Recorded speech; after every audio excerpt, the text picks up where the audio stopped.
Dukuh lain yang masih termasuk wilayah Desa Bedono yang hilang adalah Dukuh Tambak Sari. Jaraknya sekitar 3 km dari Dukuh Bedono. Di pedukuhan ini terdapat makam Syekh Muzakir, salah seorang ulama besar yang ikut menyebarkan Islam di wilayah Demak. Saat tim Fakta berada di sekitar area makam yang kini berada di tengah laut tersebut, banyak pengunjung yang sengaja datang untuk berziarah ke makam Syekh Muzakir. Sebagaimana wilayah Desa Bedono lainnya, wilayah Tambak Sari ini tadinya adalah daratan. Bahkan banyak kendaraan peziarah yang terparkir hingga di sekitar wilayah makam. Namun kini sejauh mata memandang, yang tampak hanyalah laut lepas. Sebagaimana disebutkan pakar geodesi ITB, Heri Andreas, semua fenomena ini disebabkan penurunan permukaan tanah yang begitu masif di wilayah pesisir utara Pulau Jawa. Terlebih di kawasan Demak, Semarang, dan Pekalongan, penurunannya mencapai 10 hingga 20 cm per tahun, angka yang cukup besar dan mengkhawatirkan. Ya, kalau kita lihat angka 10-20 cm itu angka yang besar ya sebenarnya. Nah, kemudian akan berapa lama itu terjadi? Ya, selama kita melakukan eksploitasi air tanah, itu akan terus terjadi ya, nilai 10-20 cm per tahun.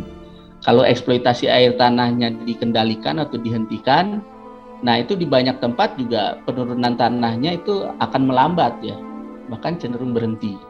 Nah, jadi tinggal sejauh mana kita terus melakukan eksploitasi air tanah, maka selama itulah land subsidence akan ada. Kalau kita lihat dari citra satelit ya, kita punya time series citra satelit. Nah, itu Desa Bedono di situ ya, Mondoliko, kemudian Desa Seni. Di tahun 2000 itu masih ada. Ya. Di tahun 95-an itu masih asri lah kita bilang. Tetapi sekarang hilang ya, soalnya tenggelam ke dalam laut ya.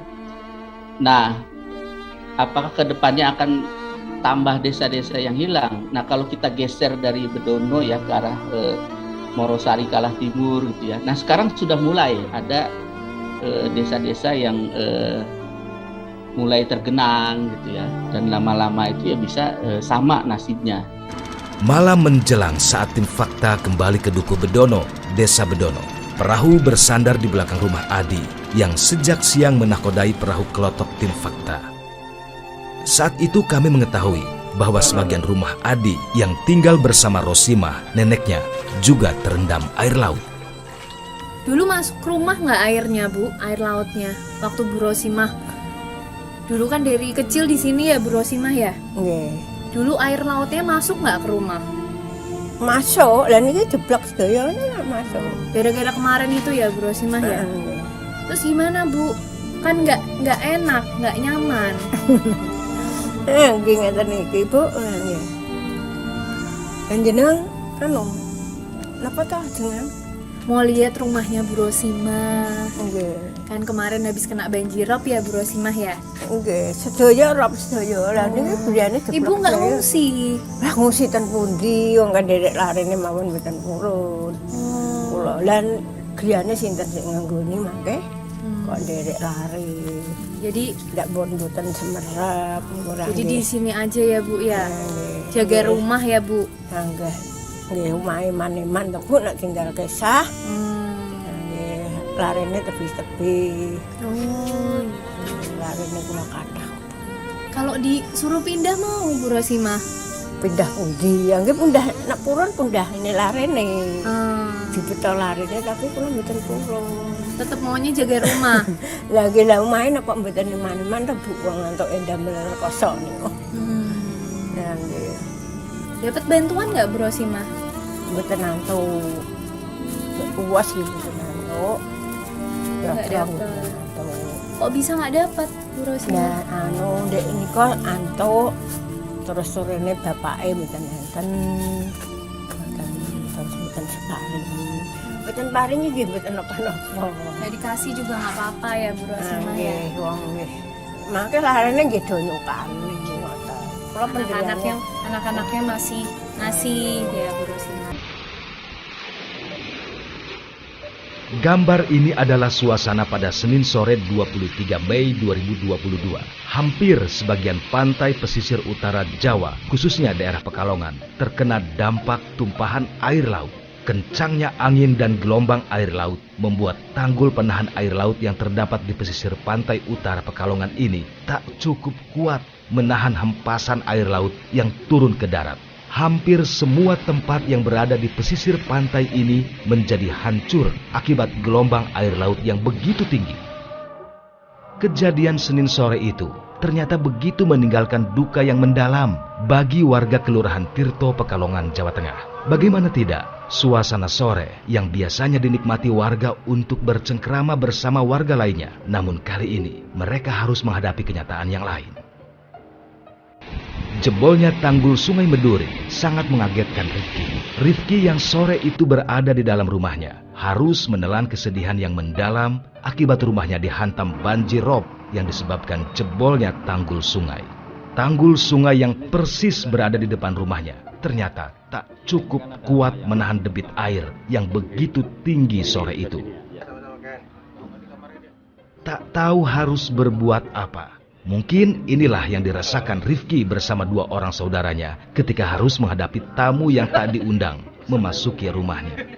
Dengan sangat jelas dan nyata, Rifki menceritakan detik-detik bagaimana banjir rob masuk menerjang rumahnya hingga tidak ada lagi barang yang bisa dirinya selamatkan dari dalam rumahnya.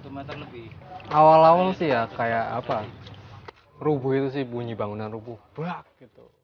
Nah, terus tiba-tiba nggak nyampe hitungan menit sih itu air pertama pintu rumah langsung kebuka, air masuk langsung selutut. Posisi dalam rumah. Terus kan adik kan di depan. Nah, adik bilang, teriak, air masuk banjir gitu. Bangun semua, udah nggak nyampe itu. Air pertama masuk langsung selutut. Deras banget, 3 lemari hancur. Bukan hanyut atau gimana, tapi hancur itu berarti ya rubuh lah, rusak lah gitu. Ya nyelamatin barang-barang coba gitu, tapi ya nggak mampu tetap. 3 orang jatuh guling-guling nggak bisa, tapi soalnya lantai juga sih, jadi ada lumpur itu sih, licin kan, tambah arus. Baru pertama yang tanggul roboh, kalau sebelumnya sih paling dari atas meluap dikit gitu, jadi air masuk paling seberapa lah. Ini roboh tapi berapa ratus meter ini, 100 meter lebih roboh. Jadi ya bayangin aja lah, kira-kira kalau daratan nih sama sungai segini jaraknya gitu loh. Air segini masuk ke daratan posisi kosong, nggak ada air, kayak gimana itu derasnya. Mimik kesedihan sangat tampak dari raut wajah Rifki. Kini dirinya harus kuat melihat rumahnya dengan kondisi yang sangat memprihatinkan. Bagi Rifki, rumahnya yang saat ini masih digenangi air akibat banjir rob setinggi lutut orang dewasa, mungkin akan sangat lama untuk bisa ditempati lagi selama tanggul yang jebol belum rampung diperbaiki. Ya dibilang sedih ya sedih, tapi ya mau gimana lagi lah. Orang udah kejadian, nggak bisa dibalikin lah.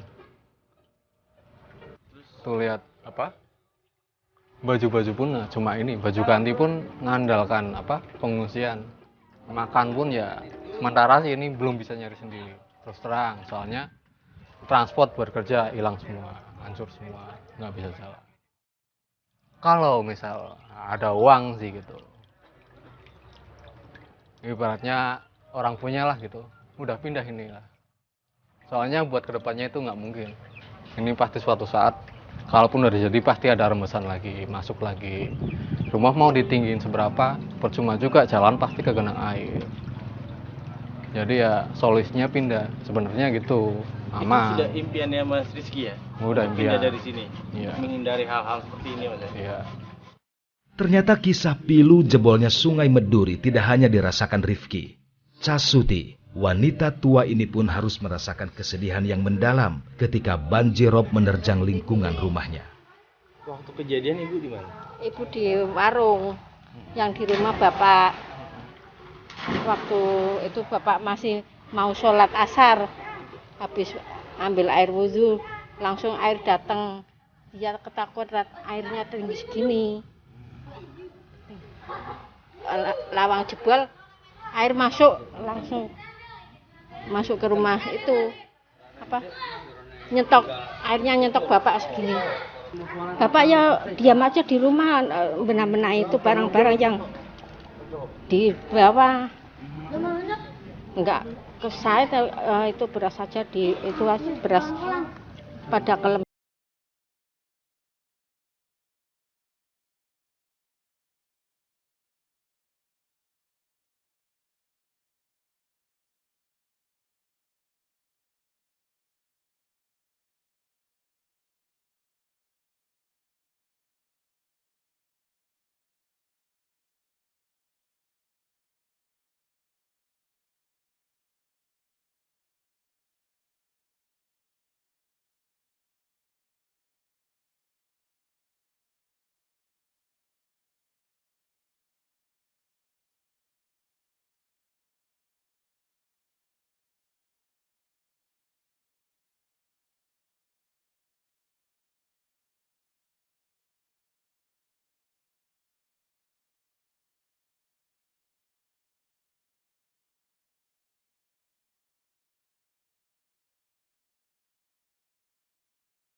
Adalah percepatan proses pemompaan.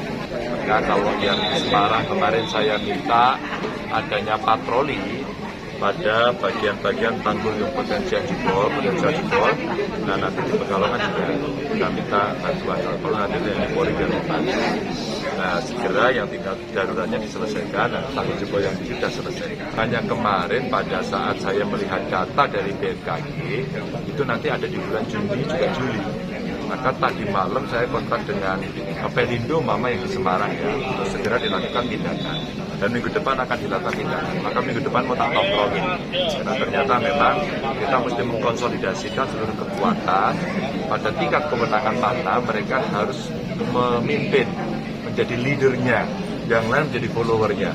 Tapi tidak boleh saling menunggu, segera diambil alih gitu. Memang untuk Semarang sampai dengan perbatasan Demak dan Pekalongan ini butuh prioritas. Kalau yang di daerah sini tanggul jebol, yang di sebelah utara itu tanggulnya belum jadi. Tapi baru diproses ya Pak. Ini prosesnya jalan terus. Jadi ini dulu yang Pak Wali Kota menyampaikan kepada kita untuk nyambung pekerjaan yang lama. Dan Pak Basuki juga sudah menyampaikan. Maka usulan saya dulu waktu menghitung kira-kira 3 triliun. Kita pernah menghitung kurang lebih 3 triliunan memang untuk diselesaikan. Rumah hancur yang kini tergambar membuat desa ini semakin hari semakin menghilang akibat terus digerus air laut. Bagaikan desa mati, mungkin inilah yang tergambar dari kejauhan. Satu persatu warga desa di Kabupaten Demak ini meninggalkan tempat tinggalnya. Yang terlihat kini hanya sisa-sisa bangunan yang semakin hari semakin menghilang, tertelan air laut.